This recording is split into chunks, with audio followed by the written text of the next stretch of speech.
home of America's space program today, or not.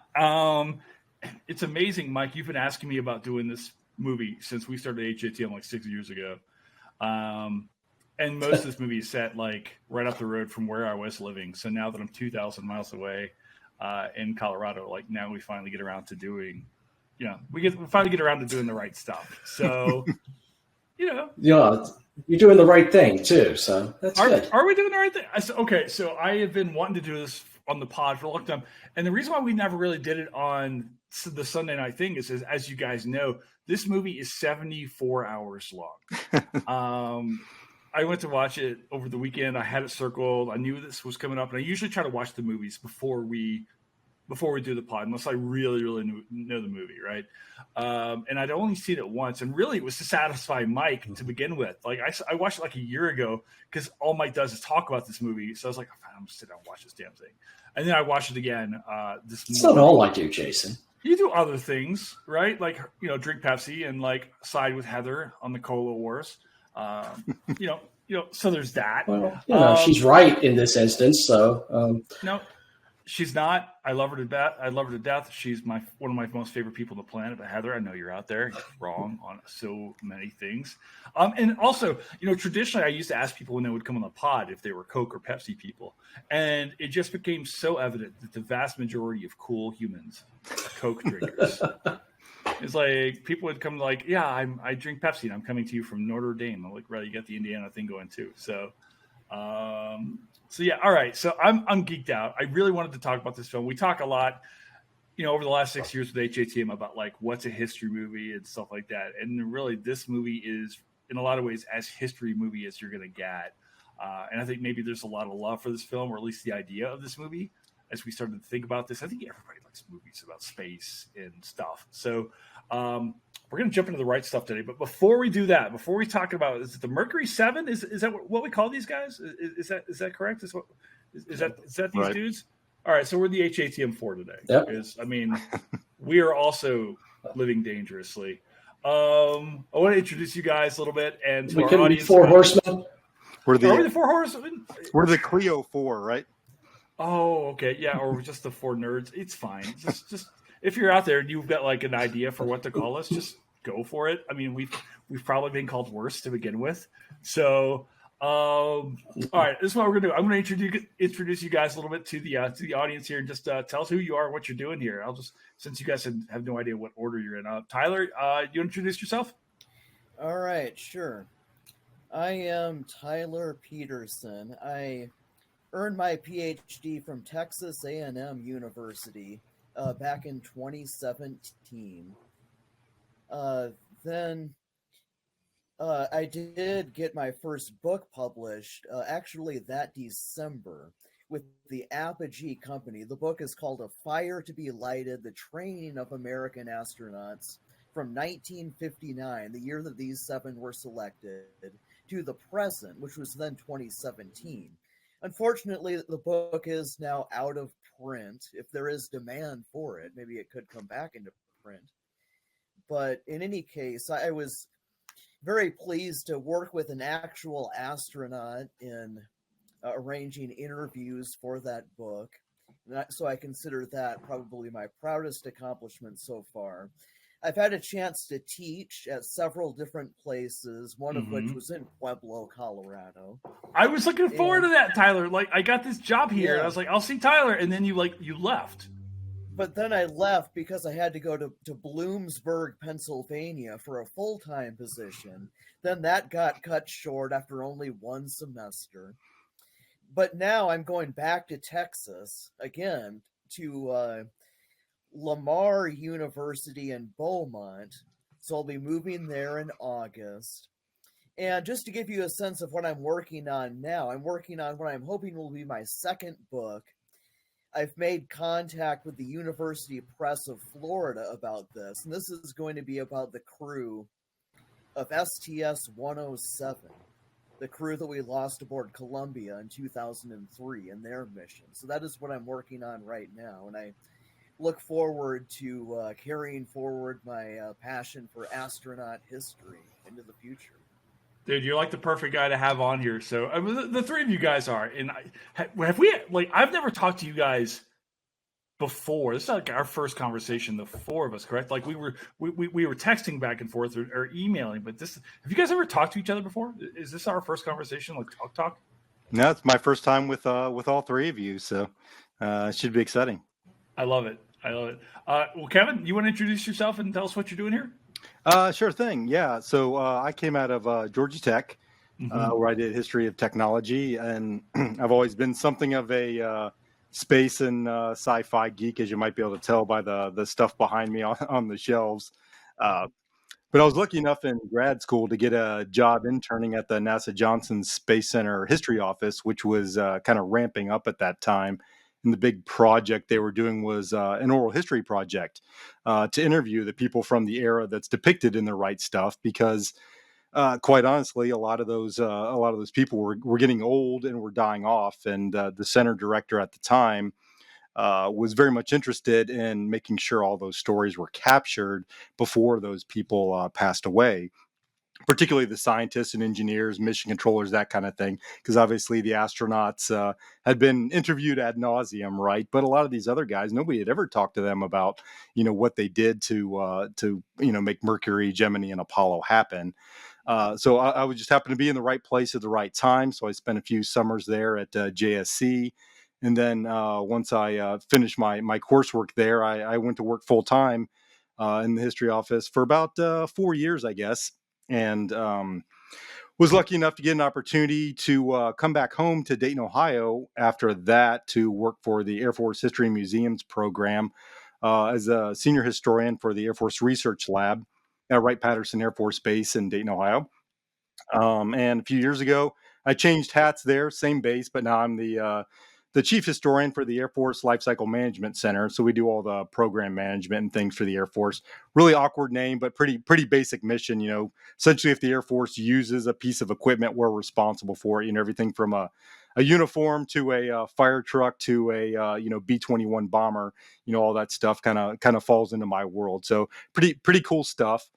But it has great connection to the space program because a lot of what's happening in the right stuff either actually happened here at Wright Pat and not where they're depicting in the movie, or had its origins here and came out of the work we did. So I've always been an enthusiast of the movie, and I'm happy to talk about it whenever given the opportunity. So yeah, that's where I currently am. But I do have to throw in the disclaimer that I'm doing this on my personal time, and my opinions here do not reflect that of the Department of Defense, the Air Force, AFL-CIMC, or pretty much anything else. I just had to do a very similar disclaimer about the Forest Service the other day when I was talking about my own research. So I am very much in line with the disclaimers. We also have Mike Bazemore, who is not actually here right now, who is he's fighting. If you guys watch, here comes Mike again for the 15th time into. Hey, we'll see how long it lasts this time. Well, that's all good. Kevin, I have so many questions to ask you about your work. It's your stuff sounds amazing. Mike, you want to introduce yourself while you're still on camera? Yeah, and technological glitches are in keeping with the spirit of the movie, so that's good. This wouldn't happen. Gremlin. They call him Gremlin. Exactly. Right? Yep. Hi, I'm Mike Bazemore. I am an erstwhile medievalist. I did medieval history at NC State and went elsewhere and never quite finished the PhD because reasons. Spent about a decade teaching in local colleges. Got a couple of full-time gigs there, but they weren't paying the bills. So now I'm in the exciting world of intelligent inventory management, whence I came to graduate school. So back with the same company. And I don't know, do we talk about what we're drinking or anything? Or what's going on here? If you got to sully the mission, go ahead. Not the best beer, but the best beer I could get, again, in keeping with the spirit of the movie. St. Bernardus, the Abbot. All right. Oh, nice. I love it. I'm so excited to talk to the three of you guys for very different reasons, right? Tyler, Kevin, I see you guys constantly talk about this kind of cool stuff that you're doing, Tyler. You were just firmly ingrained when I thought about astronauts. I was like, I have to ask Tyler. And then Kevin, I would see you tweet. I was like, God, I want Kevin on here too. And Mike has been talking about this movie since 1983. So I felt like it was really the perfect kind of combination of guys to talk to about this film because there's so much here. There's so much cool history that we see on screen. It feels like every actor in Hollywood is in this film as well. As I was watching, like Jesus Christ, dude, that's Jeff Goldblum. It's Harry Shearer. It's so much of this. Let's jump into this movie. Why, guys? And I guess Mike, maybe you're the person to start with. Of all the people talk about movies now for the last 6 years, I associate you with this film. You have told me so many times, you ever do right stuff, you ever do right stuff, you ever do right. Why do we love the right stuff? Why is this film that we absolutely love? Why are we talking about this particular movie? It's a hard thing. First of all, you point out the quality of the talent, right? There's just great actors, great performances, hardly a bad note in this movie. And it's so well put together, and the writing is sharp throughout. That makes it a really good time. It struggles between cynicism and romanticism, which is, I think, where we are in a lot of cases. Yeah. It came out as the shuttle program was starting up, and I once saw the shuttle program described as an orbital pickup truck. There's no real romance in that, but it comes out at that moment, and so I just think it hits a lot of particular nails right on the head. And yeah, there's some humor in it that is dated and very, as we wouldn't have said in the 80s, but we will say now, cringe.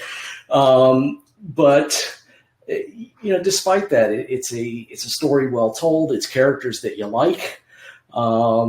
This movie, and I didn't watch it in the 80s, Jason. I was 11 when it came out, which will tell you how old I am. But I did watch it sometime in the 90s, and I've loved it ever since. I watch it about once a quarter probably these days. Tyler, how do you feel about this movie? All right. Well, I think the movie can be looked at in two different ways. That is my first thought. First of all, it can be looked at in terms of strict adherence to history. And as so many of the astronauts and other Project Mercury personnel have pointed out, there are a bevy of mistakes made. And that is definitely one way to look at it. But there is another way that I think is more important. All of the inspiration that it has provided to those who saw the movie in 1983 or later to participate in the space program themselves. After hearing, of course, that iconic score, especially from Bill Conti, and the wonder of the acting performances as these people took part in portraying feats from the so-called single combat warrior phase of spaceflight, to use Tom Wolfe's phrase. So this is something that inspired people to grow up to want to participate in science-related or space-related feats. And what I especially comes to mind now is a book written by an astronaut who was selected in 1996, named Mike Massimino. He grew up in New York, and he describes in his book watching this movie literally every single night. I'm not exaggerating. The sense of esprit de corps among the Sevens stuck with me always. I went on to be selected as an astronaut in the class of 1996. And just multiply him by all of the people, not only who went on to become astronauts, but all of the people who went on to the jobs related to spaceflight during the 1990s and into the 21st century. That should be the movie's best barometer of success, I think, in my mind. And it did that very well. Kevin, what do you think? So my usual quip when it comes to this movie, because when people find out what I do, this is one of the things aside from aliens that people bring up with me. The quip is that it's a fantastic movie, but it's terrible history, right?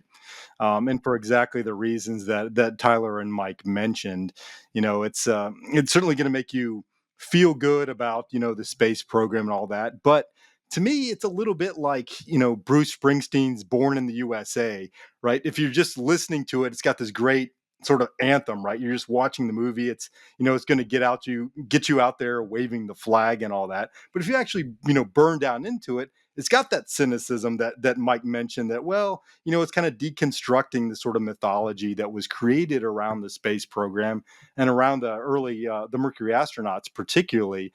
And so, it's operating on all these different levels that now, as a space flight historian or aerospace historian, for lack of a better term, makes the movie, much more enjoyable in a sense, even though I am still, cringing at A, the humor, but B, at their sort of liberties with history that they take there, and some of which are quite egregious, but I do understand why they're doing it, right?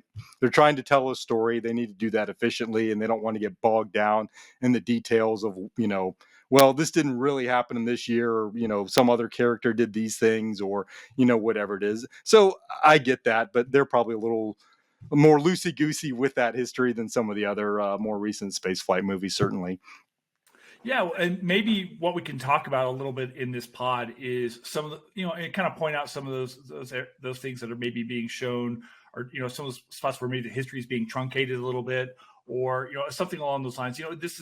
This pod's never been about necessarily like what Waitman Boring calls rivet counting, but in these situations, right? It's absolutely like, hey, let's talk about what's the real history behind what's going on here, so people are interested in the actual history of this amazing thing. And I think Tyler's absolutely right. Like spaceflight is fascinating. The Mercury missions, the Apollo missions, the shuttle mission, all of this stuff is absolutely, to me, I mean, it's easy to romanticize because it's so, quite literally larger than Earth, right? It's quite literally out of the world. I kind of want to jump in though, kind of introduce everybody into, can we talk a little bit before we get really into the nuts and bolts of this film, which is about the Mercury missions here. Can we talk a little bit about where the Mercury missions come from? Like, where does that arise from historically? Is this a post-war thing? Are Americans looking at space flight during the war, before the war? Like, as we're starting to think towards the stars, how do we get to the Mercury program to begin with? Well, I could mention, first of all, that the NASA's predecessor agency, the National Advisory Committee for Aeronautics, does date back to 1915. This group devoted itself to solving the problems of high-speed flight through the First World War, the Second World War. Then, of course, by the 1950s, there were several competing ideas for the best way to send the first human into space. A group at the Air Force, for instance, wanted to send the first Americans into space aboard winged craft, similar to what would become the X-15 and later the Space Shuttle. But of course, we know that this Cold War rivalry developed between the United States and Soviet Union, and that rivalry lent itself to what I've heard described as a quick and dirty approach. In other words, we're not going to go with a winged vehicle. We're going to go with what essentially looks a lot like a garbage can, this Mercury spacecraft. John Glenn once said, "You don't climb into a Mercury spacecraft, you put it on." And so this became the vehicle of choice, a vehicle which could carry out the feats of spaceflight, first in suborbital, then orbital flight, at a faster pace than what some other members of the military wanted. And so the program was introduced to the world as Project Mercury in December of 1958, which was just 2 months after NASA officially began operations. And it was the team at Langley in Virginia that went to work designing the missions and the spacecraft. Here's where I'm gonna pound the pulpit for my my organization's predecessors. because we're either left out of the histories or certainly downplayed. Get it, Kevin. Go for it. Because we go back to 1917, so 2 years later than the NACA, as you mentioned, and we were very much sort of competitors and colleagues with the NACA throughout the decades. The NACA focused a lot on kind of the scientific research, whereas by statute, our predecessor, which we changed names a bunch of times. We'll call it the engineering division. First at McCook Field in Dayton, but that closed in 1927, moved to Wright Field. And Wright Field kind of became synonymous with the Air Force's research and development and acquisition. And, that's kind of the critical organization for the early part of the movie, the right stuff, but then also for the genesis of the space program. And these were the guys that were really forward looking. And we were dabbling in some of these technologies that helped the space program later on before World War II. I think we got into rocketry, actually testing rockets, right, or rocket engines anyway, for things like jet assisted takeoff for aircraft, really small stuff here in Dayton. But in my opinion, again, not official DoD policy here, but in my opinion, it was World War II and the exodus of the German technology and the importation of that technology and the scientists through, I'm sure you've all heard of Project Paperclip, right? Where the U.S. brought literally hundreds of German scientists and engineers to the United States after World War II in order to boost our own aerospace capabilities to help fight the Soviets. And we had a parallel program to bring their actual technology, entire facilities, wind tunnels, all of that stuff from Germany to the United States, and to be able to leverage that to kind of leapfrog us from, the aviation age to something more like the aerospace age. But the Germans, we had seen that they had flown cool stuff like the first operational jet fighter, the Me-262, the V-2 rocket, the V-1 pulse jet, and so the Air Force wanted all of these things. So we brought those people and those technologies to the United States, and a couple hundred of them came right here to Wright Field and came to work for us. And so that really is what kind of spurred that work. In addition, their aeromedical scientists came to the United States as well, most of whom went to Texas. And there, things got a little bit more problematic, right? Because as you might imagine, with any of the Project Paperclip scientists, there's an issue historically if how much these people were involved with using concentration camp labor, doing experimentation on prisoners and things like that. So as you might suspect, the background of many of these scientists and engineers was suppressed until the 1970s, if not even later. And there's some books on that now that have brought that to light. So the origins there were certainly problematic, but if it wasn't for bringing those people here, we wouldn't have had that kind of head start that we did. But because they came here, we were able to leverage their expertise to jumpstart a space program through the 1950s, and even before NASA was a thing, before Sputnik happened in 1957. We were looking at putting people in space, and I've got a briefing in my files. I actually put this up on a couple of the images up on Twitter a while ago, where if you look, the organization was called the Wright Air Development Center. We basically planned out all of the details of Project Mercury, and I posted the diagram. I tweeted the diagrams there that when NASA was formed, that they took from us wholesale, and that was the basis for Project Mercury. So we were kind of hammering out all those details because we had that expertise, and it wasn't just the Germans. Of course, we had our own scientists and engineers working on all these technologies, from rocket engines to materials, aerodynamics, parachutes. All of those things that went into the space program were things that we were working on.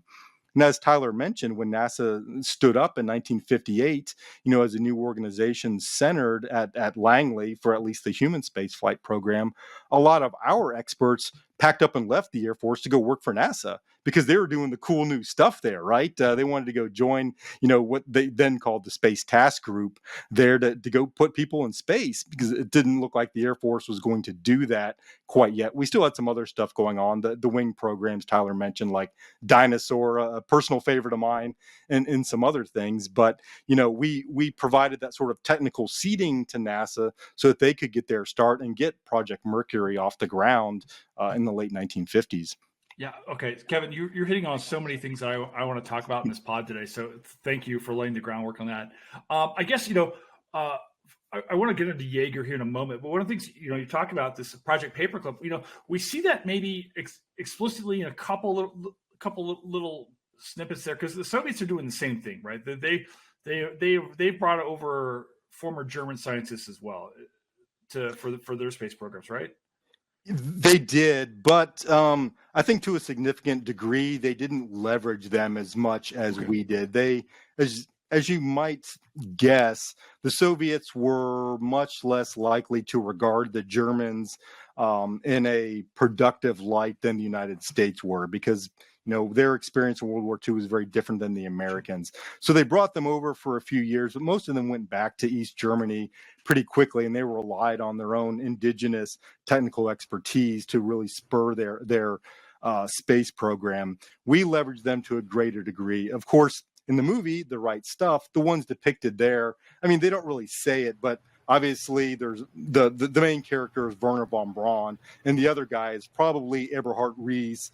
Even though neither of them are named, who were two of the most famous Project Paperclip guys who went first to the Army. But then when the Army's group got rolled into NASA, they became the crux of what's now the Marshall Space Flight Center in Alabama. The Air Force's Project Paperclip scientists were much less known, of course, but like I said, they contributed these other technologies. These just weren't driving the program to the same degree that von Braun and those guys did in the movie. All right, I want to jump into this film a little bit. Thank you guys for kind of setting this tone here. It's interesting in some ways with this film. We kind of talk a little bit about the runtime at times, which is, I think, just over about 3 hours and 15 minutes ish, right? Especially because the film starts with Chuck Yeager, and he's not part of the Mercury Seven, correct? He's never really, associated directly with spaceflight. Am I correct? Am I correct here? So what does Jagger bring to this story when we're talking about spaceflight and so forth?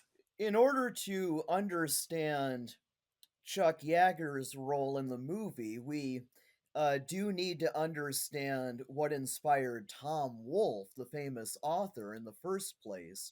He wanted to include Chuck Yeager in order to explain what he believed the right stuff was. This idea to place one's moxie on the line in pushing the envelope, so to speak, of what a flying machine was capable of, and then being capable, even if at the very last moment, of getting oneself out of danger after one's display of service, once again in this single combat role that I mentioned earlier. And so this was what inspired Tom Wolfe. And in the movie, Phil Kaufman wants to further explore this theme. What I especially see in the movie with regards to Jagger is this idea of the transition between two modes of flight. Jagger having the capacity in a winged flying machine to exert his manual control over a vehicle like the X-1 that we see him flying, as opposed to the Mercury astronauts only being able to pitch, roll, and yaw the vehicle. They could not change their altitude in their capsule as later astronauts and later programs could. And so this leads Jagger to describe his idea of astronauts as spam in a can. And the movie explores the juxtaposition between two eras and two modes of flying quite well, while also exploring celebrity. That is definitely another major theme of this movie as well. As we look at the way that evolves from the 1940s, Jager's era, through the 1960s.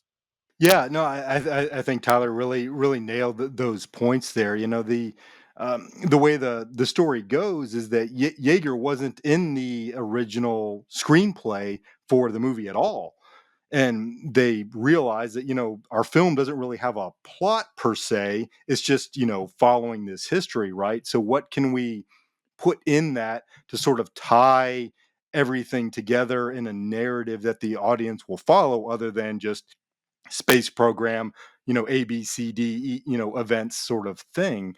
And so by bringing Jaeger in there, they create this dynamic of handing of the baton from this earlier sort of almost white scarf era of piloting to now the space program, where the astronauts are the new test pilots. They're taking over for this kind of old guard that's epitomized by Chuck Yeager and his exploits out there at Edwards Air Force Base. Just doing quote unquote just doing test piloting. Whereas now, hey, it's going to be these new guys. It's this new domain, and this kind of old guard is being left behind in that dynamic. Yeah, we see this in the film, right? Where Jaeger's like, when they're talking about the space flight, he's like, that's not me. That's not what what I'm interested in doing. What do we think about Sam Shepard as Jaeger? Because this was, he rolls in, he's got the leather jacket on. Dude feels like a cowboy strapped to a rocket. I mean, I know that we actually see Jaeger in the film himself. He's playing Fred, the barman, right?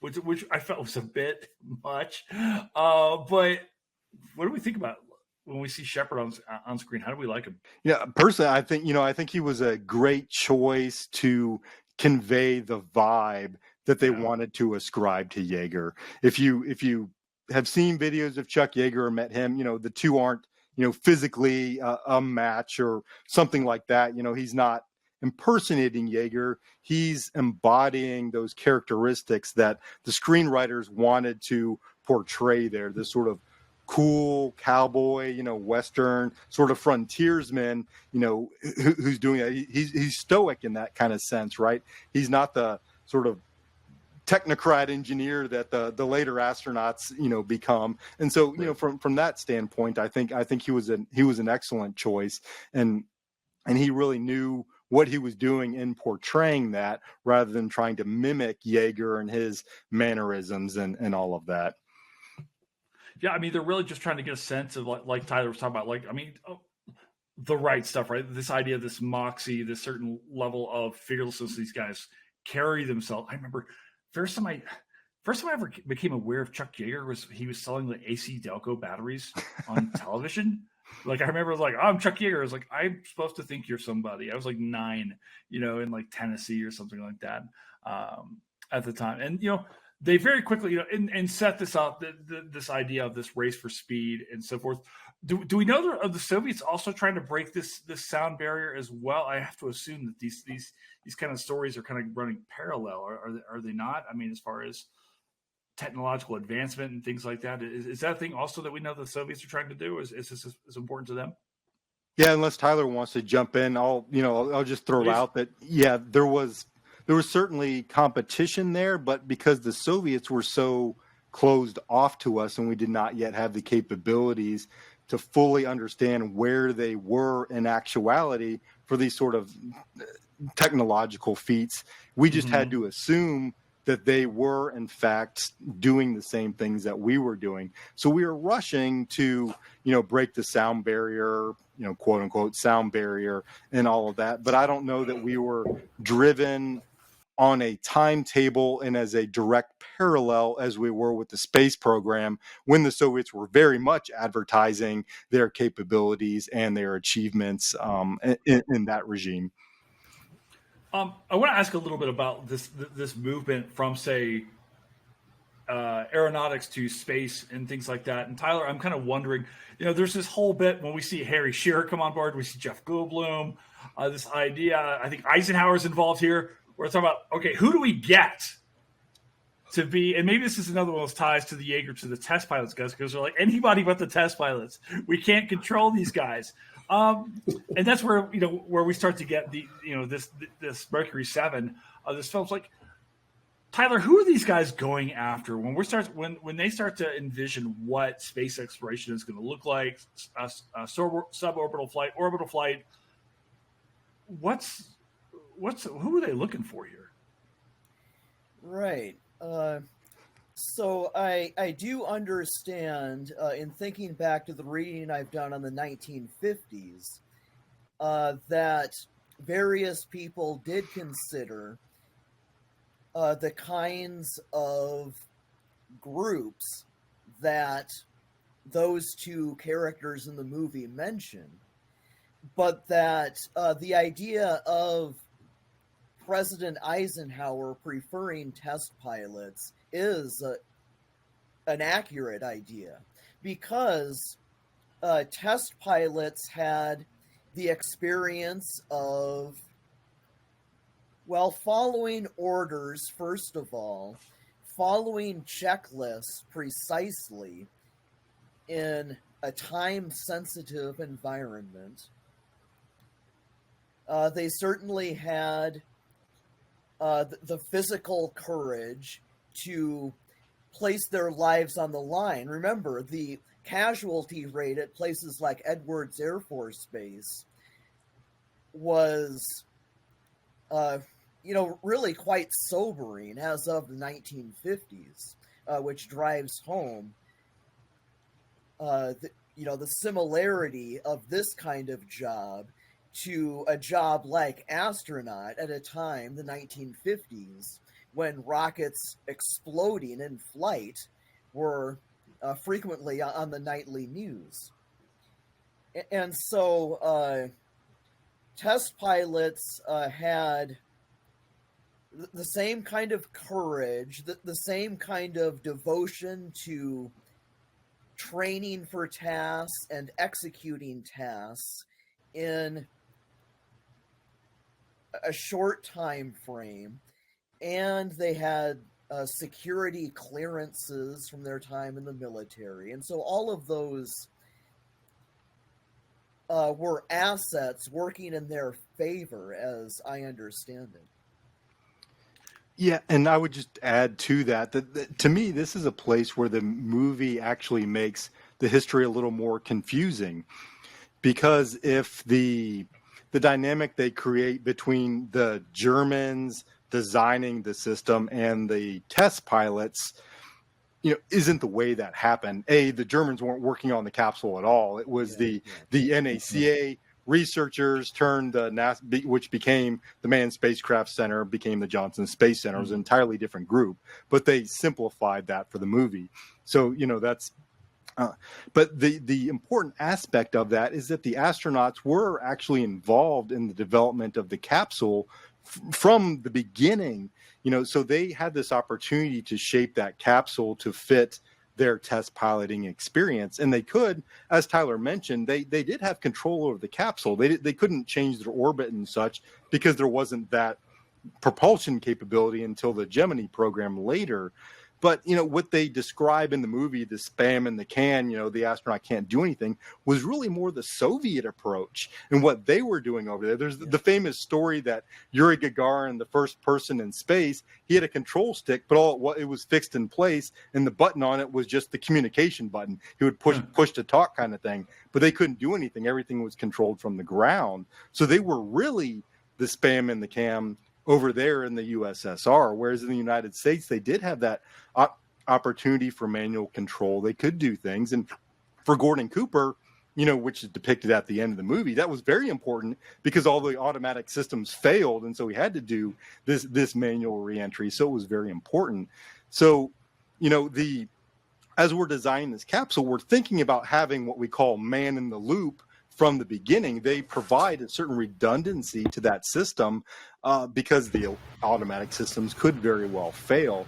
So from that perspective, choosing test pilots who had this experience in these highly dynamic, technical, military, classified, whatever environments made perfect sense at the time. It's like, hey, this is just essentially an extension of test piloting. We're just going, a few dozen or a few hundred miles higher than what they're doing in these fighters that they've already been flight testing. So the movie doesn't make that quite clear. Instead, it says, well, okay, spam in a can, then why do we need test pilots? You could just have an acrobat or a parachutist or whatever, which the Soviets used some of those types. It's. I'm so glad you guys talked to me about the reintroduction of the Jagger story into this film, because it really does feel, and Mike, maybe you can jump in on this. Like, the idea is like the movie feels like it gets going once we're introduced to Glenn and Shepard and the rest of these guys as they're kind of coming along. Mike, I'm kind of wondering what your feelings are as we're being introduced to these astronauts when you watch back. I was thinking about that and how Glenn and Shepard are the two big names that we know, and they don't even come along until relatively late in the movie. I mean, you say it gets going then. I kind of feel like it gets going when Cooper shows up at Edwards and encounters Grissom, and there's Slayton over there in the corner. And it's really interesting to focus on these, right? Because we focus on first man in space or American in space. We focus on first American in orbit. And it sets up the conflict, as you mentioned, the spam in the can conflict between the test pilots and the astronauts, which Kevin has and I think Tyler both have suggested is way overblown in this case. And I think it's really interesting that it gets going with those more minor characters. I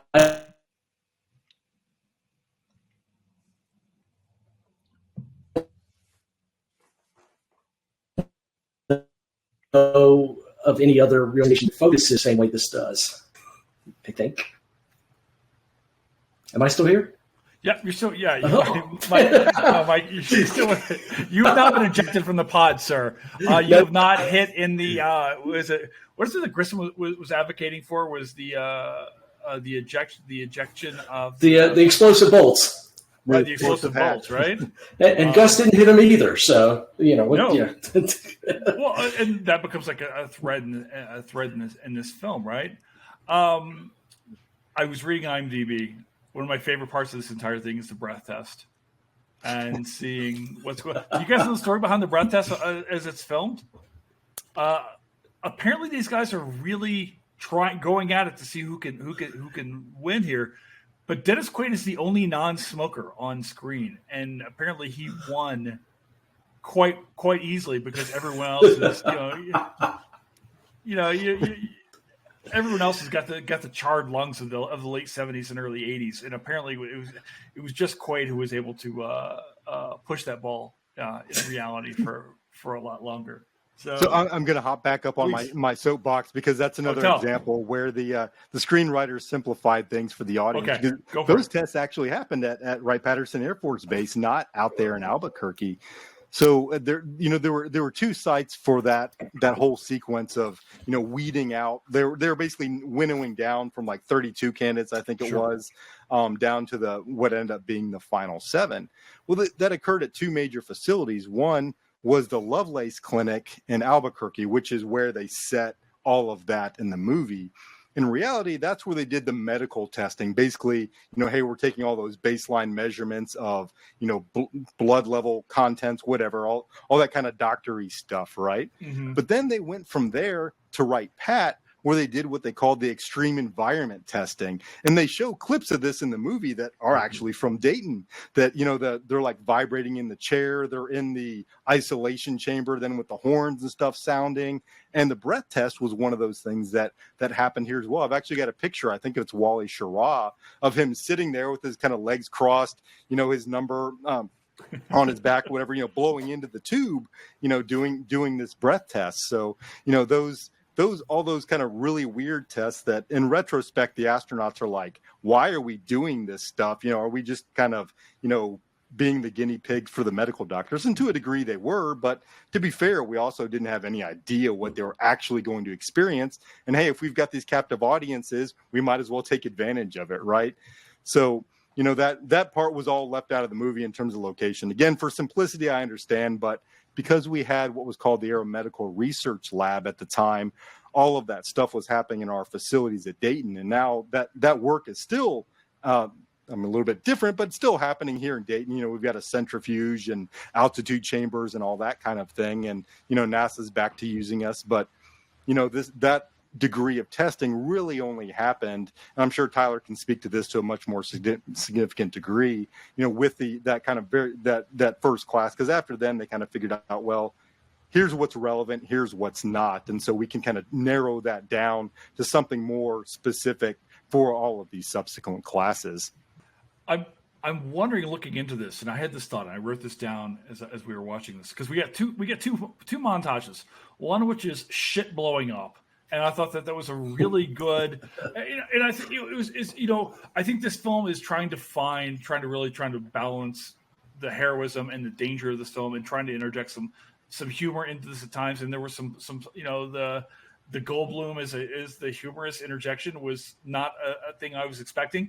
You got two major montages. One is shit blows up, which is what I just called it, and then two is really the training montage. And I kept thinking, I wrote this down.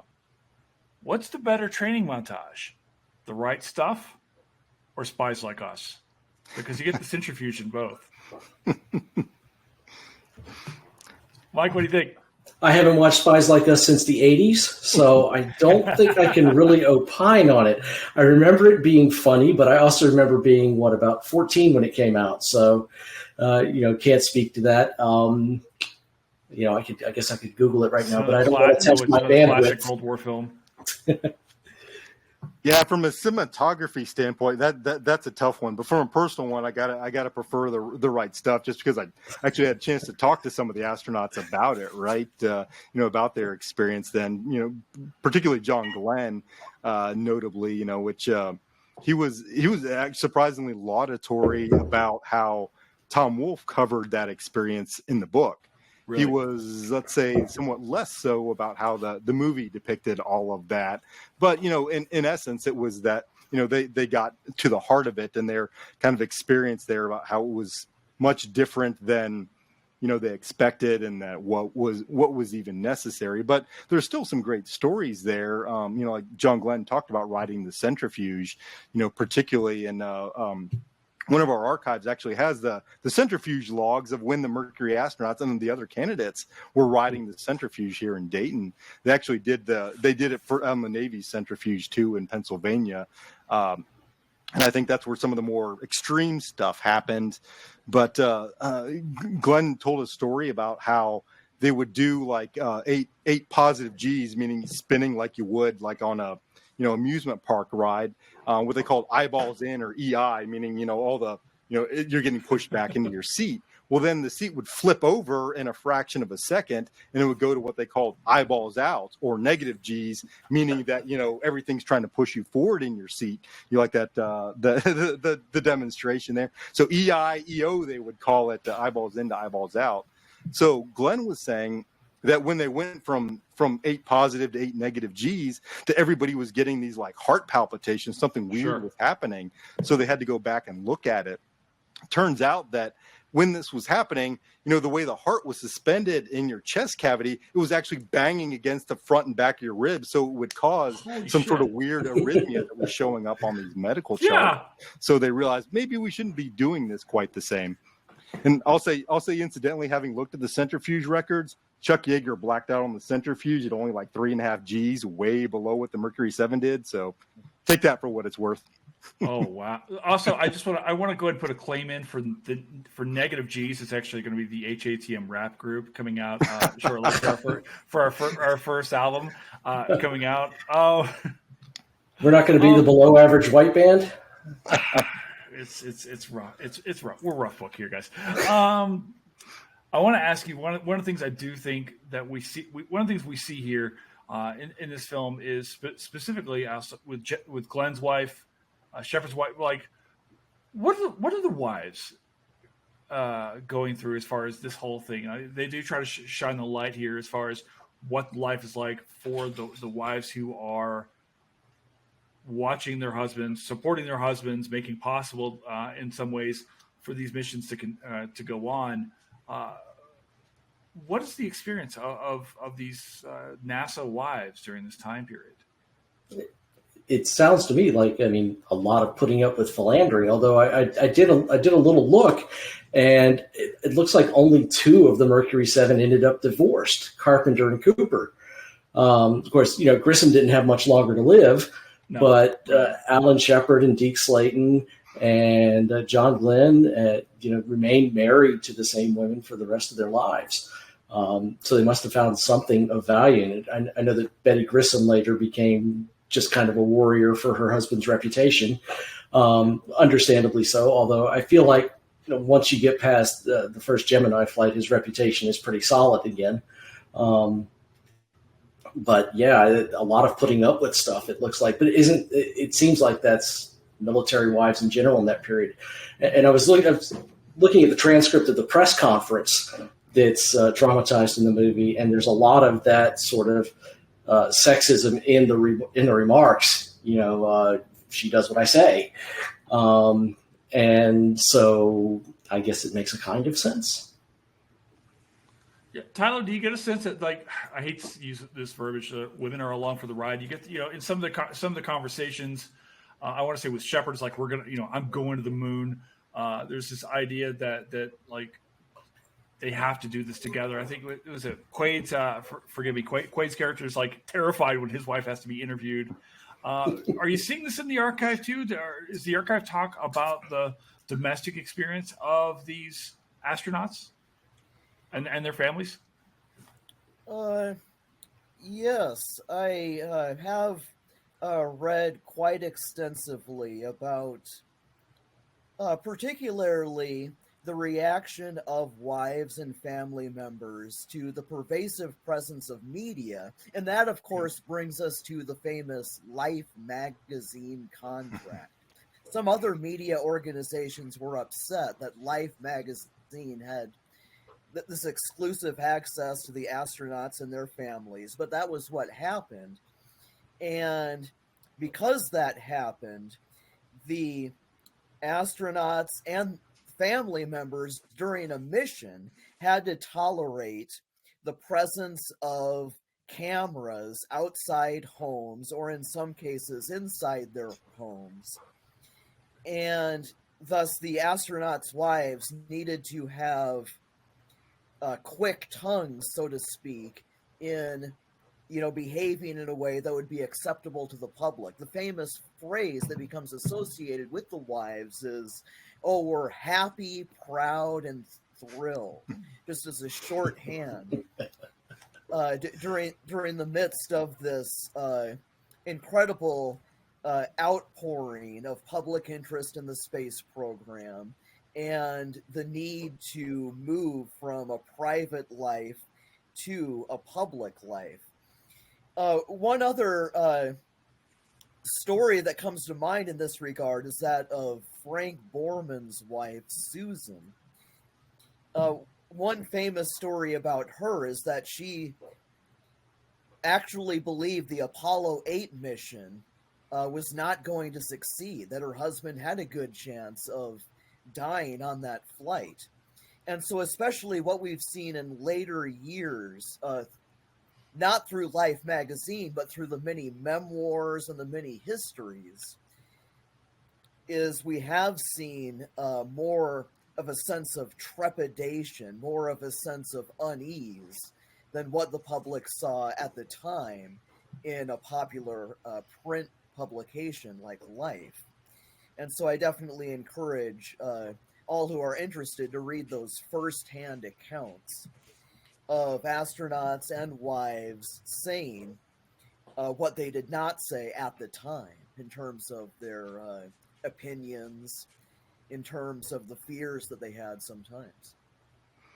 Yeah, I think this is a great subject where we've seen, for lack of a better term, revisionist history, right? Back at the time, there was, and it's depicted in the movie, there's a certain homogeneity among the astronauts' wives, right? They're all the, happy, thrilled, whatever, supportive husband, kind of thing for the most part.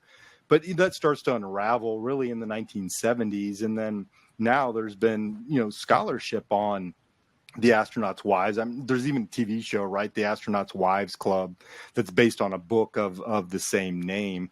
But for those first 7, they weren't all the same. They didn't have all of the same experience. Alan Shepard's wife was one thing. I mean, he was one of those that was relatively well known for his, let's say, extracurricular exploits. But as Mike pointed out, they stayed together, for, their own reasons, and, more power to them.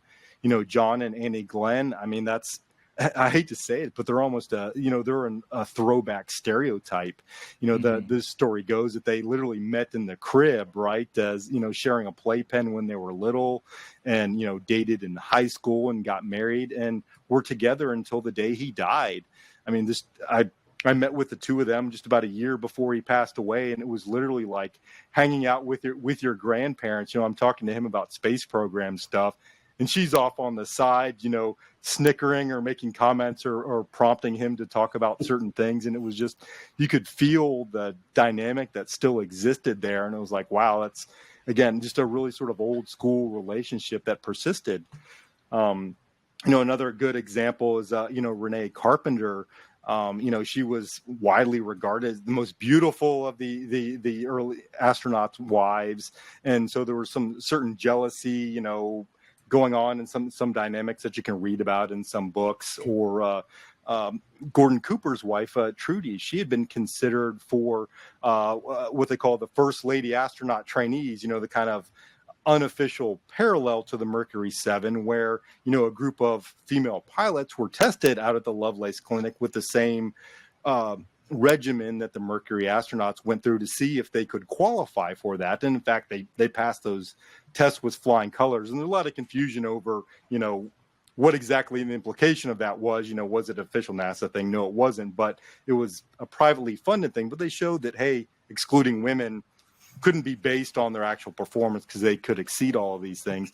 But because of her participation in that was a little bit problematic at that time for Gordon Cooper, when the wives were expected to just be in the background and support their husbands.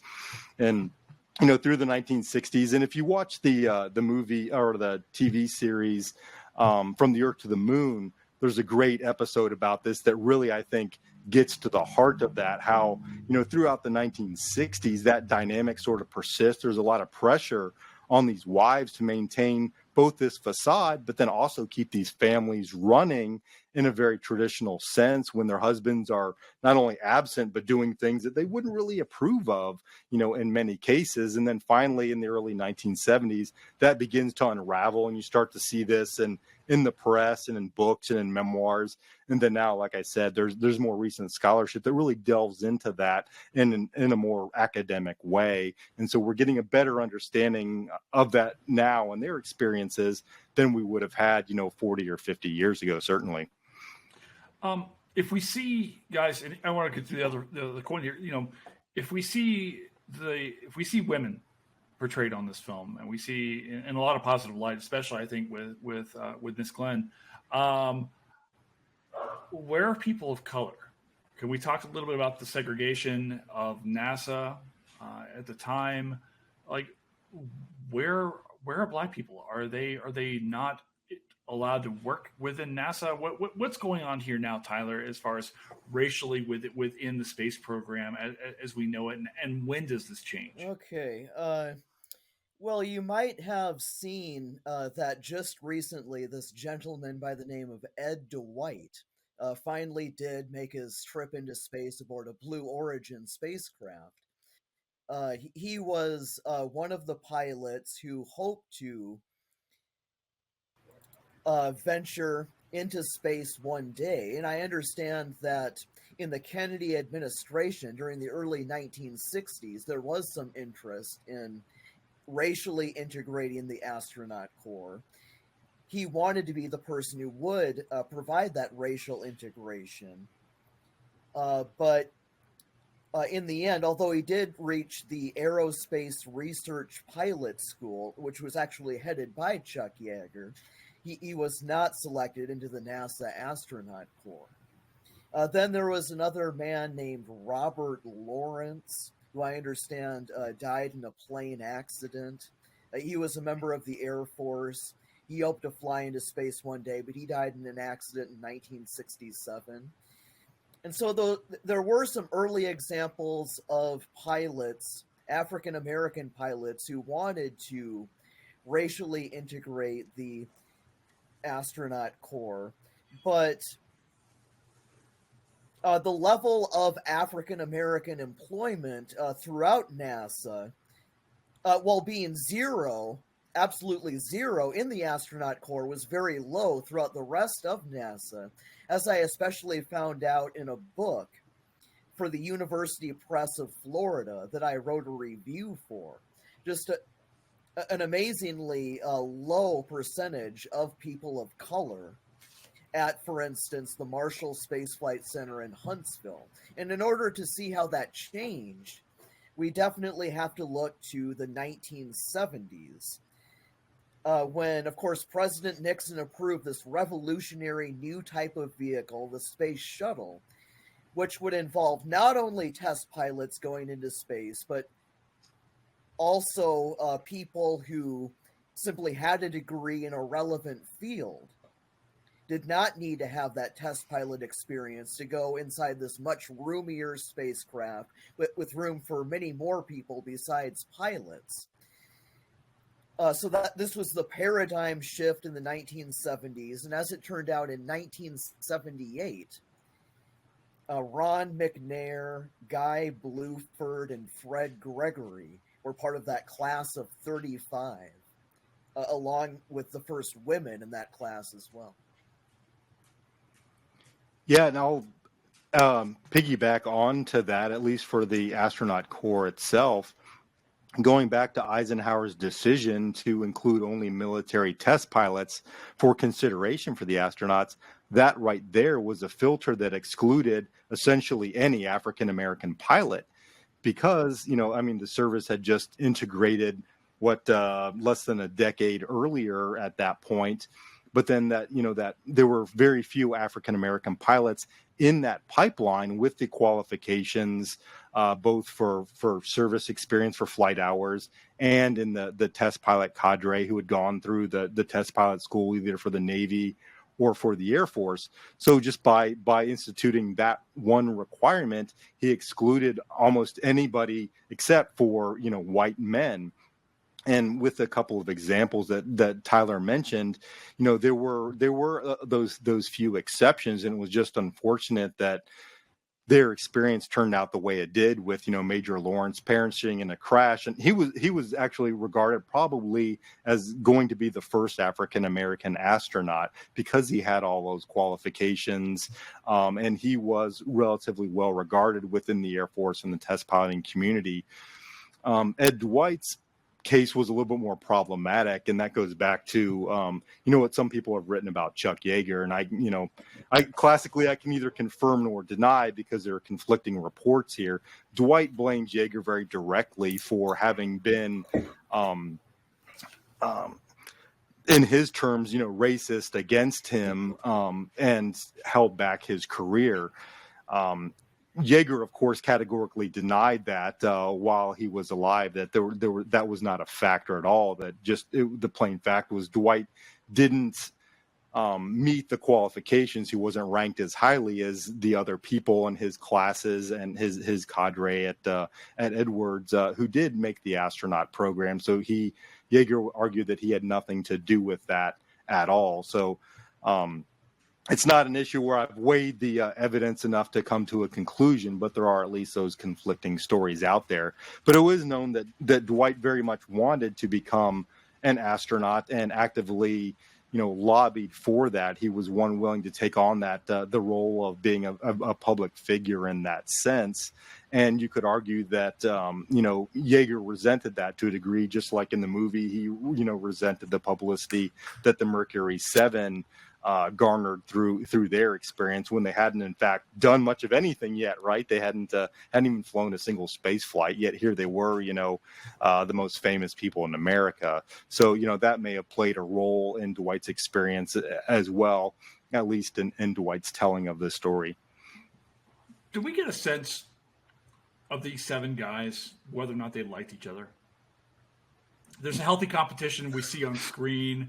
There's obviously some friction between the morality of Glenn and Shepard and whatnot.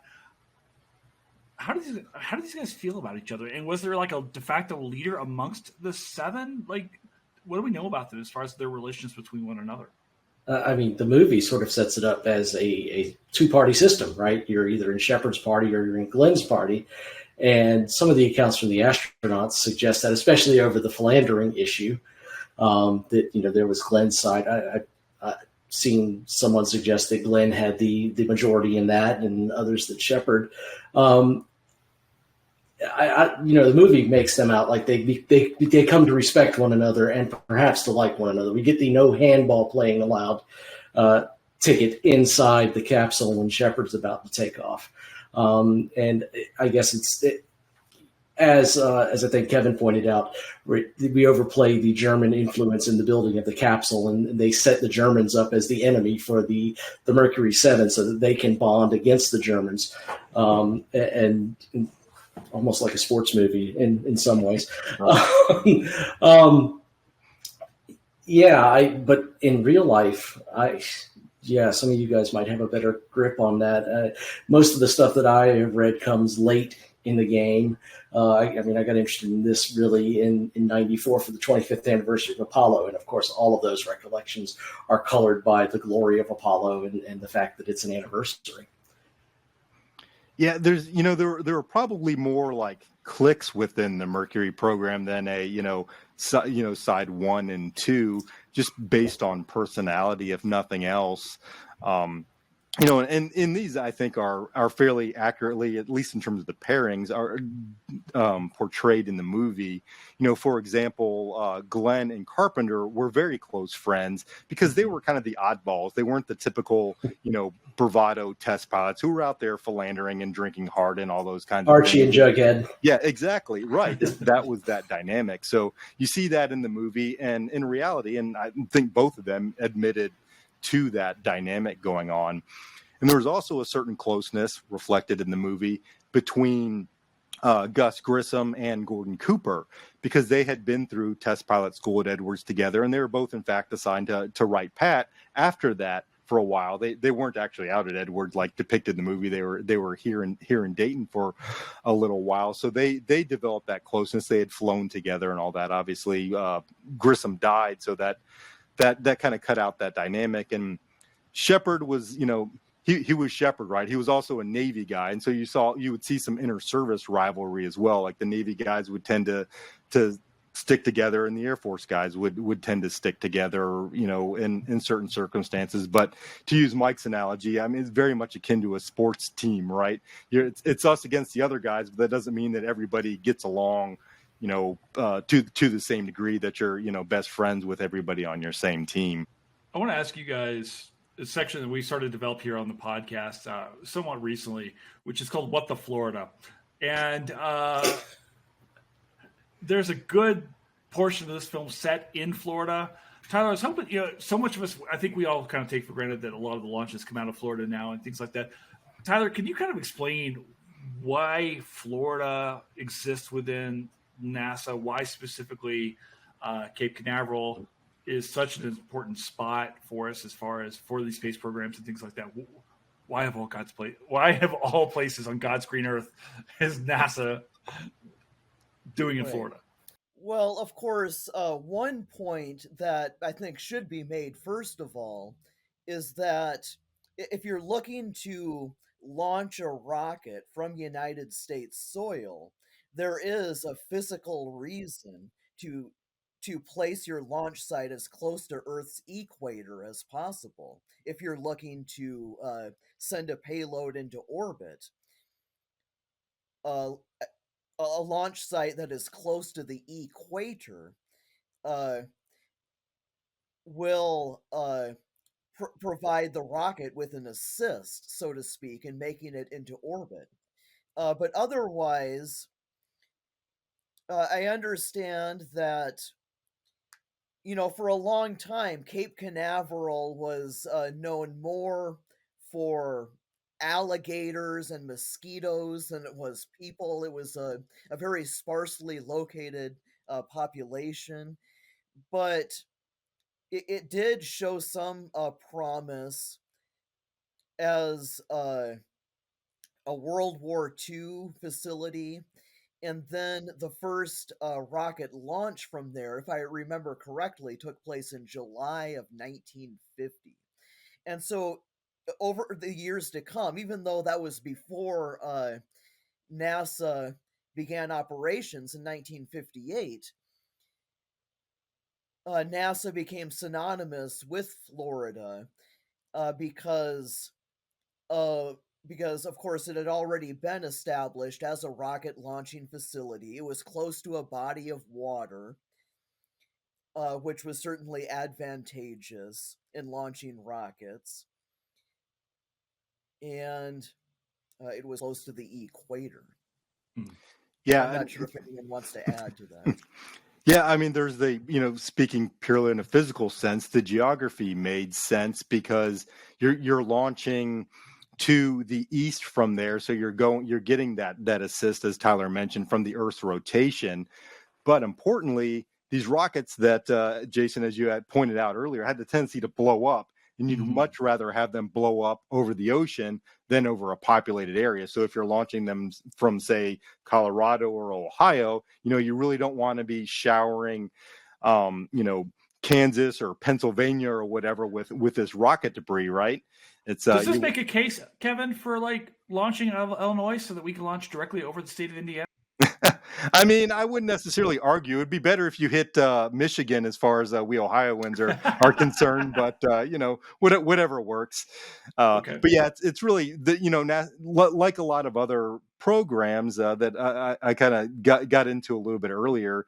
It was an Air Force facility. We were launching our rockets. Cruise missiles or kind of predecessors to cruise missiles before NASA was a thing. Famously there was the Snark missile, right? This was an intercontinental range kind of cruise missile that the Air Force was developing, but it was so bad and so many of them crashed that the running joke was the waters off of Cape Canaveral were dubbed snark infested waters. So that's so like all these other things, the F1 engine for Apollo, the concept for the Mercury, all our technical expertise, all that, NASA kind of picked that stuff up lock, stock, and barrel and started using it, because why create everything from scratch if that infrastructure to launch rockets is already in place? Have any of you been to, I'm assuming yes, the Kennedy Space Center? Yeah. I have near missed it many times. I swear, this December, I'm finally getting there. When I was living in Stewart, Florida, which is just down the road by a couple hours, I'd stop up there every so often. Of course, the Atlantis is there now, the space shuttle. And have you guys seen that particular exhibit? I mean, it's just spectacular. The doors open up, and then there's a gosh darn spaceship in front of you. It's just really. I just said gosh darn, so I'm serious. It's really something. I want to circle back actually to Grissom and this controversy over, because it's almost downplayed a little bit in the film, where they're building up. He's clearly wanting to get out. The hatch explodes. Why is this hatch such a big deal historically? And why does his widow continue to try to vindicate him after in the years afterwards? What's the deal? Is it a sense of he was abandoning his duty? Is he a coward? What's the deal here with this hatch? Well, he's not supposed to actuate it until the helicopter has hooked the capsule right? And so if he does it early, it's either an accident or he's panicked. And they show Fred Ward panicking there in the capsule, and then they show the hatch blowing. Now they tellingly don't show him hitting the hatch. And of course, I think it was Scott Carpenter who famously popped the hatch and showed that the recoil from popping the hatch would leave a bruise on your hand. And, nobody reported that Grissom had a bruise on there. So, I mean, the hatch is what lets the water in, is what makes the capsule sink. And, did he, as they keep saying in the movie, screw the pooch? I also thought this was telling it's a sort of a turning point with Jagger, right, who has to grudgingly say, Gus did all right. And so I think it kind of resolves a bit of that conflict there. But, the hatch is the thing, right? If he did that, he panicked, NASA covered up as they suggested, right, because of Bay of Pigs. Although I feel like they could have quietly swept Gus under the carpet if they wanted to. A medical problem or, whatever you want to call it. But, I mean, that's the thing about the hatch, right? If the hatch blows on its own, then it is, as Fred Ward kept saying, a technical malfunction. If not, it's cowardice, and we can't abide that. Yeah, Jason, if you want to start a bar fight among space history enthusiasts, bring up this episode and the movie's depiction of it, because it's very much polarizing. I find there are very few people who have studied the issue from a historical standpoint who would agree with the, Grissom screwed the pooch perspective, partly for what Mike said, but also because, I mean, there's just very little evidence that Grissom was the type to have panicked. If you read his background, he had been in situations that were dangerous. He had never panicked. He was basically as cool and stoic as those early astronauts came, when he's perhaps known for that as much as anything else. And further evidence for that, look at Grissom's career in the astronaut program since then. Deke Slayton, who was put in charge of the astronaut program because he had the heart problem that kept him from flying until the 1970s, he handpicked Grissom to fly the first Gemini mission. Would he have done that if there was any question about his reliability? Of course not. And then also, Grissom was picked then to fly the first Apollo mission. And of course, he was put on, with Apollo 1. And in, bitter irony, it's the hatch situation that came back to contribute to his death. And this is where the movie, I think, distorts history in a negative way. The explosive hatch on the Mercury capsule wasn't something that the astronauts had to fight the engineers over. That was one of these things that, like ejection seats or whatever, that was there in the capsule as a safety measure to begin with. There wasn't something like, hey, we really need this. But then because of this particular episode, when they were designing the Apollo capsule, they decided, hey, we don't want to have an explosive hatch on there so that it doesn't accidentally blow or, whatever, when we don't want it to, in space or during splashdown or whatever. So instead they had this very convoluted method of, attaching bolts and turning cranks and all these things to open the capsule, the hatch on the capsule. And then in January of 1967, when Gus Grissom and Ed White and Roger Chaffee were on that plugs out test of the, Apollo 1 capsule on the launch pad, and they had that fire sparked by a short circuit inside there, they were unable to get out. If they had an explosive hatch, they could have hit the plunger, popped the door open, and then evacuated. Instead, they were stuck there, and evidence suggests that, they were physically trying to open the hatch through all of these complicated means that I think under the best circumstances took something ridiculous like 30 plus seconds to open. But of course, when they're, the cabin's filled with smoke and fire and you're burning up, there was no chance for them to open it. But because of that Grissom's Mercury experience, it didn't have that hatch. And then of course from there they went back to a much easier opening system that was wasn't an explosive hatch, but as I think they talked about in the movie, a nitrogen based system, whatever, that could pop open much faster than that because of the fire. But yeah, it's such irony there that Grissom lost his life because of that experience in a way that nobody could have anticipated. I asked you guys a few moments. Interesting, too, to think about shaping spacecraft to Grissom, right? Because the first couple of Gemini capsules, of course, were very cramped for the other astronauts because Grissom was the shortest and he'd been so involved in the process that they kind of built it around his specs. So, you know, how much Gemini and Apollo is a reaction to Grissom and to the things that happened during his flight. Well, I asked you guys a little earlier if you'd been to Kennedy. Have any of you been to Salida, Kansas? Oh, the I know where Cosmosphere? I'm going with this. Yeah. The Cosmosphere. Have you been to the Cosmosphere? I have not. I've been to that, to the Cosmosphere. I have too, and that capsule, his capsule there is there. They recovered it, and it's. So I lived it for 5 years out in Wichita, Kansas, and that's about it's a short drive to Salida, and out in the middle of, forgive me for saying this, nowhere, Kansas, is this amazing museum full of Soviet era spacecraft and of course American stuff too. It's phenomenal. I have no idea why it's in Salida. The Kansas people will tell you. They'll tell you all three good things about Kansas, none of which will be including the food. But that's okay. Salida is down. The Kansas Cosmosphere is amazing. So I was kind of curious because I've seen it, but didn't really understand its significance too much later, right? I want to ask you also about this. There is LBJ kind of all over this film. Tyler, can you talk a little bit about LBJ's role in this space? Because I don't think about LBJ as a space guy, and he's of almost villainous in this film. But right. So you say that you don't think of LBJ as a space guy. You probably think of JFK as more of a space guy. Absolutely. But what is actually the case is that LBJ's interest in spaceflight very much predates JFK's, because he was the Senate Majority Leader, and he, in the aftermath of the Sputnik launch, after he saw the Sputnik over the hill country in Texas, made a series of dramatic statements about how we could just not let the Soviets wield their supremacy in outer space.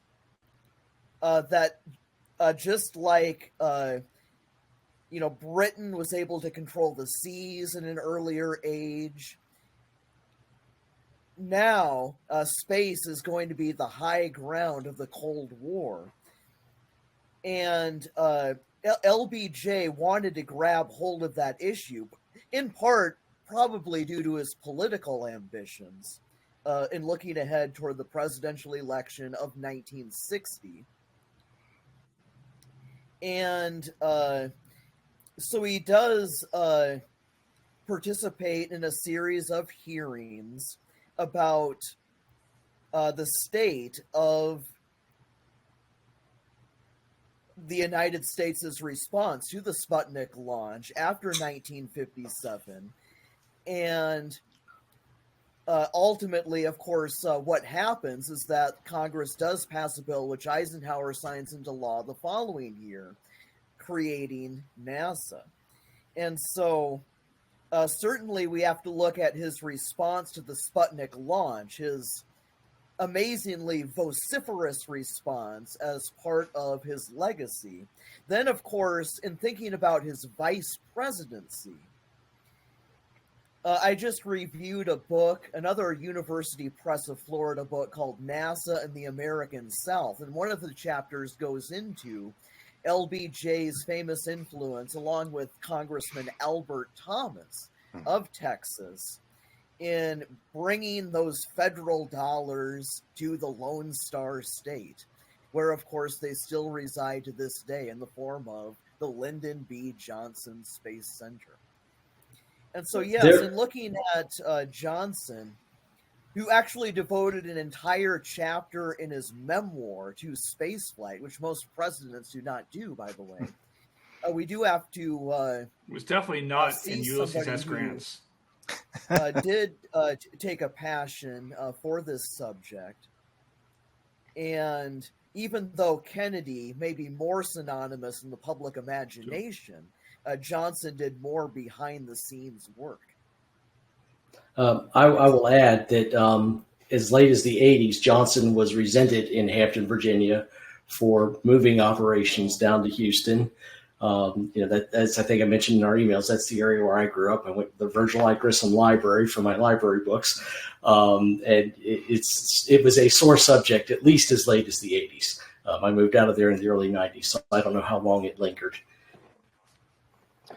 Yeah, and the naming of what used to be the Manned Spacecraft Center in Houston to the Lyndon B. Johnson Space Center, JSC now, where I worked, happened after, Johnson was out of office, and, makes perfect sense given his importance to moving the space program facility to Texas in the first place and his overall influence on the program. I mean, the historical record is pretty clear that, as Tyler was indicating, the JFK, while famous for his speeches on the space program and kicking off Apollo, wasn't really an enthusiast, on a personal level. He saw it as, hey, I need something, to beat the Soviets. I need to distract from Bay of Pigs, this sort of thing. Whereas Johnson was really more of a true believer in that sense. He was, really, more the enthusiast for the space program, and really kept that ball rolling after Kennedy was assassinated, and through the 1960s, whereas a lot of scholarship, particularly by Roger Launius, showed enthusiasm for the moon landing program started to wane before Apollo 11. I think funding peaked in 1966, as I recall, and started going down from there. And public opinion was started to be mixed, particularly after Kennedy was assassinated. Should we be spending these billions of dollars on this or not? And it wasn't as universally beloved in reality as kind of, I think we've seen it in retrospect since then. So you have to give credit to Johnson to continuing to push through the program until the landing, even though, of course, he was out of office before Apollo 11 happened. And President Nixon, who was no fan of the space program, got to be the guy that, has his name on the plaque on the moon landers, and, got to talk to the astronauts when they came back and all of that. Nixon was not going to turn down a press opportunity, but no president would. I want to ask you guys this, something we're now calling our codfish moment here on the podcast, which is, what is your favorite part of this film? The moment that speaks to you, Kevin, Tyler, Mike, when you watched this film, when you were just watching it before we did this, was there a moment inside this 3 hours and 17 minutes that really you were like, that's what speaks to me? That's what captures what I love about history, or the history of this program or film or whatever? Was there a real, Mike, I want to tee you up here first because you've been such an advocate for this film. What's your moment? What's your codfish moment on this thing, and why? The thing is that I find a different moment every time, and I don't know if it's a reflection of increasing or decreasing maturity as I age, or when I watch the film. But I was really taken the last time I watched it by the ending sequences, by the juxtaposition of the big flashy ceremony that Johnson throws with the feather dancer or whatever she is, and the contrast between that and what Jager's doing out at Edwards with Ridley, who is of course in real life dead by this time, but and also at that moment. One of the things that struck me, I told you I was reading the transcript from the press conference, and Cooper is nowhere near as vapid as the movie makes him out to be. And he gives very thoughtful answers in this press conference. And in fact, they put Glenn's words into his mouth in the movie. And you see Cooper have this moment, right? Who's the best pilot you ever saw? And he's trying to give an answer, and the press won't let him give the damn answer. So he has to default to, well, who's the best pilot you ever saw? You're looking at him. And the other takeaway from this last rewatch is that Dennis Quaid would have made a great Joker with that smile. But that's right. That's the moment that spoke to me this last time. I mean, different moments hit me different ways, as I rewatch it again and again. And isn't that the hallmark of a great movie, right? That it's never the same experience. Tyler? Okay, well, the one moment that most speaks to me, I think, is definitely John Glenn seen that daybreak in orbit on February the 20th, 1962, partly because of the music, which captures the serenity Mars. of the Earth orbit environment. Love it. Hadn't switched to Jupiter by that point? Certainly, I have done, so much reading about this ever since I was in elementary school. And the thought of taking 90 minutes to fly above all turbulence and simply see the Earth as it is, the turquoise, the whites of the clouds, the tips of the mountains, with nothing to take your mind away from that over that 90-minute period, and with no borders, no national borders usually visible.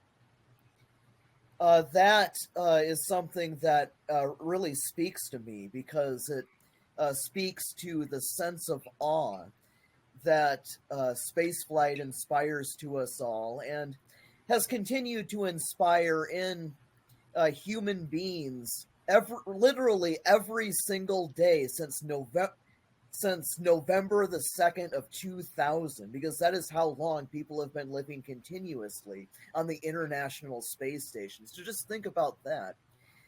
We've gone through an entire generation, more than 20 years now, of at least one human being being able to experience that and coming back to tell us about it, which this movie captured. And as I was saying early in this podcast, inspired so many to want to follow in the footsteps of what they saw on the movie screen. Yeah, and before I get into that, Kevin, I want to interject for a second. We use Holst's The Planets for the theme song of this podcast.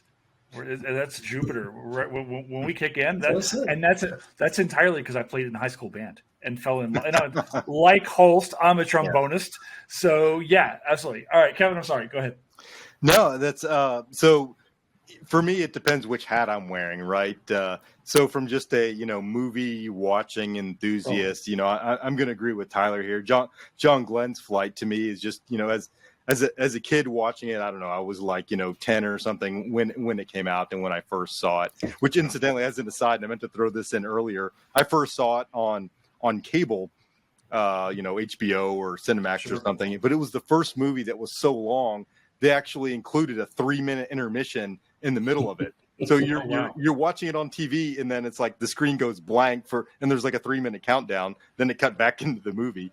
So from the eyes of an 8-year-old, it was the Glenn's flight, and particularly as a kid having grown up in Ohio, John Glenn and Neil Armstrong are like the guys, right? And here's John Glenn doing what John Glenn does. He's going up there. He's got the aw shucks, gee whiz kind of thing going on. He's doing the humming to Battle Hymn of the Republic, I think, coming back. Of course, the great music when he's going up there. Just that whole piece is just I think to me is just enthusiastic filmmaking that really hit me as a kid and still does in that respect. And of course interjecting the Aborigines sending up the sparks and things like that was a really interesting juxtaposition there that I thought was well done. I probably didn't quite get it at the time, but now I appreciate that more. As a historian, putting that hat on, I think my favorite bit is probably the X-1 stuff early on, just because there's so much history from, where I've spent my career here at Wright Field to unpack from that. Too much to talk about today, but that's a great kind of entree point to talk about, aerospace research and development and all these things the Air Force did in flight test and all of that stuff. So, I really appreciate that early part. And finally, the third hat, and I don't know, maybe you guys are aware of this, but my third hat is as a Cincinnati Bengals fan. Do any of you know where I'm going with this? I know where you're going with this. I do love Cincinnati. You're going with Gonzalez. And the Cincinnati Bengals one football Hall of Famer was left tackle Anthony Munoz. he plays the orderly Gonzalez in the medical scenes there. And I actually, again, to do some more name dropping, I had the chance to meet him at a corporate event here locally. And instead of asking about football stuff, I had to ask him about the right stuff. How did you get involved with this? And, tell me your experience. So, he was at first taken aback, but then, he laughed and was happy to talk about it. So, he was playing football at USC at the time. He had just gotten, I think, drafted by the Bengals. But he had knee surgery, which is why he actually fell to the Bengals in the draft. And his doctor, who had done the knee surgery, was somehow involved with the movie. I forget the specific connection, but then mentioned to him that they were looking for, a specific role, and why don't you go ahead and try this out? So he did, and he got put in the movie. So he plays the, Hispanic American, the very large orderly in those Lovelace Clinic scenes. But his one kind of aside there was they didn't tell him until the movie premiered. They overdubbed his lines. So he's watching it with his friends, and then he hears the lines spoken by somebody else, and everybody's looking at each other like, wait a minute, what happened here? And I guess he's a sort of soft-spoken guy. I guess they wanted somebody a little louder, a little more forward or whatever to do that. But if you watch carefully, you can see how the voice doesn't quite match the lips and all that. But, so it's one of those things that one of those kind of his claim to fame, aside from being, a legendary football player and all that. But again, as a, having been a lifelong suffering Bengals fan, I at least like that connection to this other part of my life, this aerospace history stuff. Aside from the right stuff, what is your favorite space film? About, say, the space missions. I don't want to say Star Wars or Star Trek. There's a bunch of other films that are loosely or based on NASA or spaceflight, things like that. What do you like? Aside from the right stuff, what do you got? Mike? Well, I know it's going to be predictable, but come on, Apollo 13 is a brilliant film. It's a gripping story that's well told. You know how it's going to end if you know anything about it, but you're still riveted, and there's still the moment where you see the command the module coming down and the chutes are out, and it's like, oh, thank God they survived. I mean, you knew they were going to survive, but it's still it's just still one of those magic moments in film. And that to me is the next best. Tyler? Yes, I am going to agree with that. I first saw it when I was going into third grade, because that was the summer of 1995 for me. And I just feel a great sense of reverence whenever I watch that movie. I think especially for Mission Control. The movie raises the level of awareness for the flight controllers more effectively than any other Hollywood production does, which I think is especially valuable. Third grade, Tyler? Third grade? Going into third grade in the summer of... I'm going to crumble to dust right here. Yeah, I was in college. I had graduated college. Of course, I must mention also First Man. That came out in 2018. And what I have done with my U.S. history students is I have had my students watch that movie to get a sense of who Neil Armstrong was and some of the personal challenges that he dealt with. And I've had my students fill out a great critical thinking worksheet that goes along with that movie and turn it in for a grade. And so I am definitely a fan of that movie, too, for giving us a much more personal perspective than the others we've talked about. Kevin, what you got? Yeah, I would have to, add my 2 cents in for Apollo 13 as well, just because it hits the right note between history and good storytelling. I think they really nailed on the head the staying accurate to the history while kind of servicing the story. Did they combine characters? Did they combine events? Did they fabricate a few things? Yes, they did. But if you know the story, you can see why they made those choices as they did. And at the having had the experience working at the Johnson Space Center History Office and interviewing some of the people involved with that, with the Apollo 13 episode, even those guys all love that movie, realizing that, here are the shortcuts they took, but to them it all made sense, right? You can't have the full cast of characters. You can't do days worth of like technical tinkering and stuff on the ground when you can show like a multimeter doing something in a few seconds that tells that same thing without, showing, well, we've got 20 different guys in like 3 different rooms doing all this different stuff and different locations and all that. So, Apollo 13 gets the history right enough while still telling a compelling story that if you're not a space history enthusiast, you can still really get into, right? It's got the drama and the good storytelling and all that. Well, gentlemen, none of you chose Space Camp, so all of you are wrong. And we're gonna have to come back. I thought you said science fiction wasn't an option. Oh, Kevin! Oh, shots Kevin, fired! You were taking shots at your own generation, sir. Gen X wants to have a word with you, and my I friend. think as a Space Camp alumni as well. Man. I should throw on my flight suit for this podcast. I didn't think about it. I got it hanging in the closet right over there. Next time. All right, give me, if you guys we kind of close out. I'm going to do one book recommendation from each of you. What do you like on this era in history, this topic? What do you like? Plug your own book if you want. I don't care. What do you like? Tyler, what's your jam? All right. Well, if by this era you're including the Apollo program, Absolutely. then the absolute best book, in my mind, without any question at all, is Andy Chaikin's A Man on the Moon. He is actually not an academic historian. He earned a degree, as I recall, in geology from Brown University. And after earning that expertise in geology, he was able to explain the Apollo astronauts' experiences while on the lunar surface in such a compelling way without going too much into geology jargon. He was able to capture what the astronauts set about to accomplish during what became about 80 hours over 6 lunar surface excursions.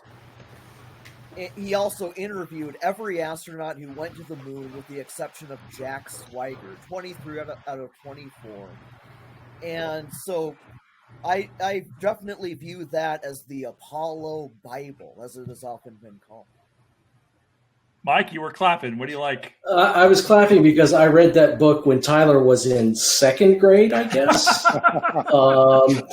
I have reading all of a sudden. I have a sheet of 25th anniversary Apollo commemorative stamps in my copy that's sitting on the shelf. I love that book. Recently, in the last few years, Jeff Schessel's Mercury Rising, really good about the politics of John F. Kennedy, especially getting involved with the space program, and John Glenn, so it focuses on those 2 characters. And then American Moonshot. The author, is it Brinkley? I was trying to remember who wrote that one recently. Yeah, that came out a few years ago. Really good sort of overarching story of the race to the moon. Can't speak to the scholarly literature, but again, I will second Tyler's nomination of Chaikin's book, though. That's an amazing book. Thick too, so settle in. Awesome, Kevin. Yeah, Chaikin's book, was the basis for the HBO series that I mentioned earlier, From the Earth to the Moon. So it's hard to go wrong there. And if there's, if somebody's interested in the program, but, not in a scholarly way, exactly, that's the book I always point people to because it's an engaging read for anybody. A great complement to that from a more technical side is Charles Murray and Catherine Bly Cox's book called Apollo. And the reason I love that book is because they delve even more into the mission control and the engineering side. And that's what really speaks to me. because it brings in the people in the engineering and development directorate, the guys under Max Faget. There's that part of it. It's not just the operational people and the critical role they played in the space program.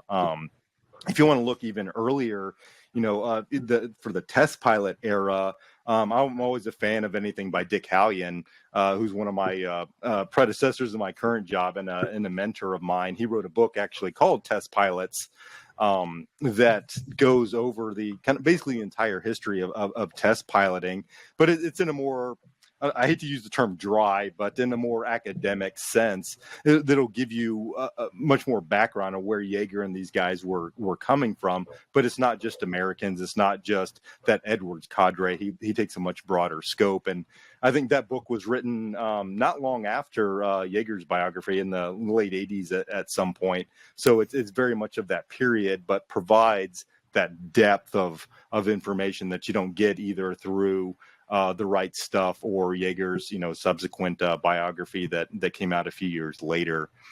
Trying to think. I feel like there's one more I was going to mention there, but it's suddenly escaping me. So we'll stick with that for now.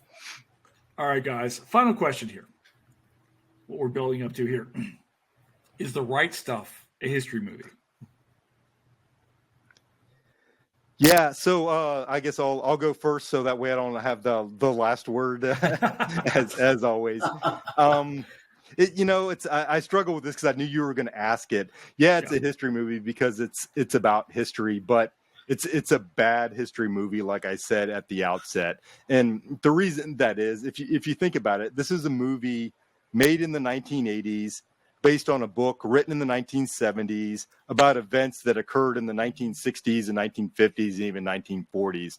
So it kind of mixes all of those vibes together into sort of a potpourri to come up with, I think it was Donald Rumsfeld's term, truthiness, right? So it's trying to tell the truthiness of this era that we've talked about. And from that respect, it does tell that story. But if somebody's basing their history of the space program on this movie, I'm just going to shake my head and feel sorry for them.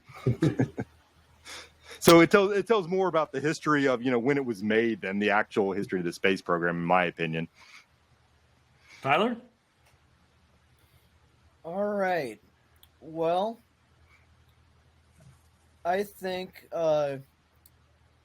what Kevin said is certainly accurate, that the movie is a great way to feel inspired by test pilots and astronauts, a great way to capture the spirit of an era in a rather whimsical way. But definitely one needs to corroborate their viewing of this movie with sources. One book that we have not mentioned yet is the official NASA history called This New Ocean from the NASA History Office. One needs to corroborate the events that one is seeing here with the sources from the astronauts themselves or historians. I do think that it does make more sense, as Kevin said, to view it as a product of its time. It may be better to look at it in that way, because this was the early 1980s. There had been some dispiriting events in recent years, the end of the Vietnam War, the Iran hostage crisis, trouble with the economy, and Americans were in the mood to look for heroic figures to raise their spirits. And so we can look at the movie as probably making more sense in that way. And by the way, one thing that just came to me earlier today is that John Glenn was actually in a presidential campaign when the movie was released. And so I do wonder how the movie affected that. Another thing to think about. He certainly seemed to think it hurt him. at least based on what I was reading. Yeah, it's definitely a history movie. And as everybody has pointed out, right, it's not a history of the space program. It's a history of the 1970s and the 1980s through this prism. The original articles that it was based on in Rolling Stone were about the kind of malaise that astronauts felt in the wake of Apollo. And malaise, of course, the term that was used a lot to characterize the Carter years. I mean, these are my earliest political memories. And the movie itself kind of a reaction and an antidote in some ways to that. So it definitely a historical document of something. What it is, of course, is what the historians get to decide, right? Awesome. Guys, I remember watching this, like I said, Mike, your enthusiasm for this film made me watch it like a year and a half ago. And I found myself actually very much more enjoying it this time around. And talking to you guys today is going to be so much more to think about, thinking about the way that we think about this film, the romanticization of, boy, this thing is so easy to really fall in love. This space program is so easy to fall in love with, which is why we chronically underfund it. But that's my, oh my gosh. But this was awesome. Thank you guys so very much for being here. I know it's late where you guys are, so thank you for making the time. I know you guys are mostly East Coast. So guys, thank you so much for being here. This was a blast. Did I just say this was a blast? Thank you all, guys. Thank you, Jason, for giving me a platform to expound. Yeah, I appreciate the opportunity to talk about it. My friends and colleagues know that I'll take whatever opportunity to engage in some discourse about this movie because, like I said, it's always good for some historical bar fights. And now I can stop bugging you about it. I mean, until we settle up for the next one. So, guys, thank you so much for being here. Our pleasure. All right, thank you. Our pleasure.